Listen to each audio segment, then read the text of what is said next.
జగన్ని వ్యతిరేకించే వాళ్ళు జగన్ ఓడిపోతాడు అయిపోయింది, తెలుగుదేశం జనసేన కూటమి వచ్చేస్తుంది, ఆల్రెడీ పల్లె ప్రాంతాల్లో కూడా ఈ టాక్ వచ్చేసింది, ఈ మాట మాట్లాడుతుంటారు. బట్ జగన్ అభిమానించే వాళ్ళు రెండు కోణాల్లో ఉన్నది. ఒక వర్గం జగన్ తీసుకుంటున్నటువంటి కరెక్ట్ చర్యలు, నియోజకవర్గాల అభ్యర్థుల మార్పులు ఇవన్నీ అనుకుంటుంటే, రెండో వర్గం వచ్చేటప్పటికి చక్కగా నోటి దగ్గరకు వచ్చిన ముద్దని జడగొట్టుకుంటున్నాడు, ఇప్పుడు అభ్యర్థుల మార్పు అంటే వీళ్ళందరూ ఎక్కడ అబ్జార్బ్ అవుతారు ఇదంతా అన్నటువంటి కోణం మాట్లాడుకుంటూ వచ్చారు. అయితే తనేమనుకుంటాడో అదే చేసుకుంటూ వెళ్తాడు.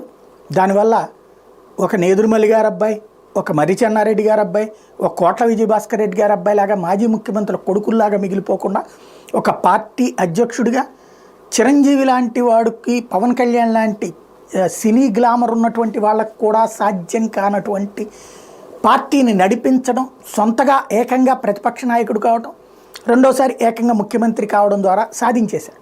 కాంగ్రెస్ పార్టీ కంచుకోట బద్దలు కాదు, కాంగ్రెస్ పార్టీని నామరూపాలు లేకుండా చేసి ఏకంగా కాంగ్రెస్ ప్లేస్ని తను ఆక్యుపై చేసేసి సమీప భవిష్యత్తులో కాంగ్రెస్ పార్టీకి భవిష్యత్తు లేకుండా చేసుకొచ్చినట్టు జగన్మోహన్ రెడ్డి అంత ఆషామాషిగా ఆకతాయితనంగా మారుస్తాడా?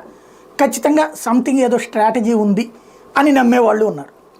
ఇట్లాంటి వాళ్ళకి ఇప్పుడు కేసినేని నాని వైఎస్ఆర్ కాంగ్రెస్ పార్టీలో చేరడం అన్నటువంటి ఆ వ్యూహంలో భాగమని భావిస్తున్నారు. ఎందుకంటే జగన్మోహన్ రెడ్డి ఉన్న సీట్లని కాపాడుకోవడం, కొత్త సీట్లని సాధించడం.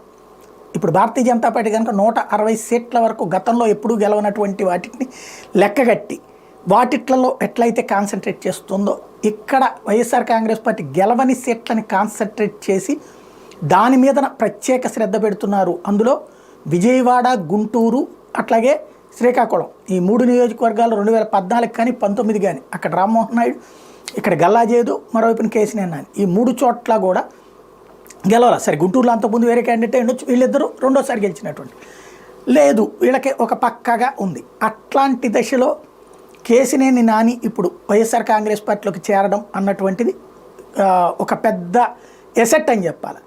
వైఎస్ఆర్ కాంగ్రెస్ పార్టీకి ఒక పెద్ద ఎసెట్. ఒకటి, కమ్మ సామాజిక వర్గంలో బలమైనటువంటి నాయకుడు కావడం ఒక ఎత్తు, రెండవది న్యూట్రల్గా జనంలో పాజిటివ్ ఇమేజ్ ఉన్నది, డెవలప్మెంటల్ ఆస్పెక్ట్ మీద ఇమేజ్ ఉన్నది.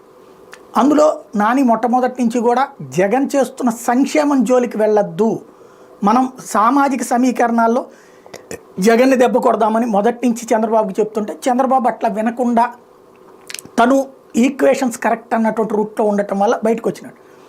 సామాజిక సమీకరణాలు, సంక్షేమ పథకాలు ఈ రెండు కూడా కరెక్ట్గా పార్టీని గెలిపిస్తే నమ్మేటువంటి కేసినేని నాని ఇప్పుడు వైసీపీలో చేరడం అన్నటువంటిది వైసీపీకి ఒక పెద్ద అడ్వాంటేజ్. విజయవాడలో 3వ సారి గెలిచి హ్యాట్రిక్ కొడతా అన్నటువంటి కేసినేని నానికి ఒక ఎసెట్ అయితే వైసీపీకి మరొక ఎసెట్. కాకపోతే ప్రజలు తెలుగుదేశం పార్టీ అభ్యర్థిగా చూసారా, లేకపోతే నానికి ఇమేజ్ ఎక్కువ ఇచ్చారా అన్నటువంటిది రేపటి రిజల్ట్లో తేలుతుంది.